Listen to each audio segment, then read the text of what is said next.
So guys, hindi pa ako nagpo-post ng matagal. So, may mga real squishies na ako. So, papakita ko sa inyo lahat. And this is my tent.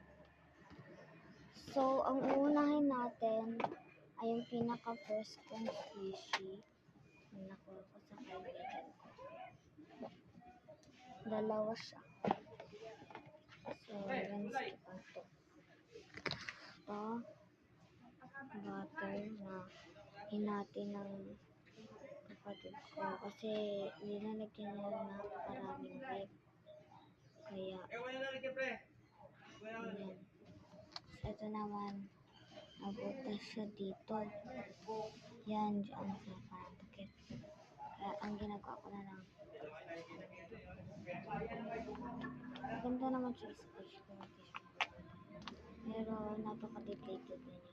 Pinagmula siya ng kanyang laman na napaka-konti. Ito namang cheese. May dumpling ako dati. Pero ganito pa. Tapos nung pagbili ko nito sa butas dito. Butas siya. May butas siya dito.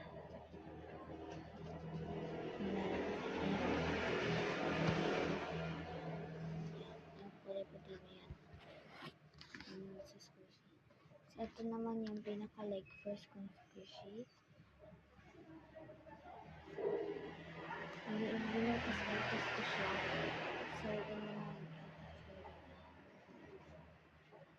Ang ganda siya sa pin. Kasi needle. Like needle na iceberg.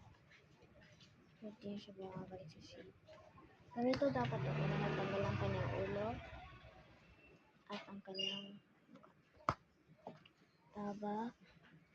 Tapos, itong maliit na taba. Pinabigay na kaklase ko kahapon.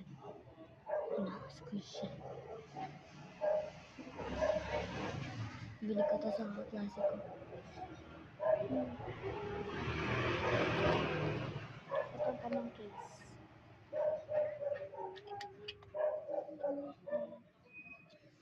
Ito ang aking fidget trading board. Pero may bago din ako galing sa Macdo. Si Strawberry. And itong fidget trading board.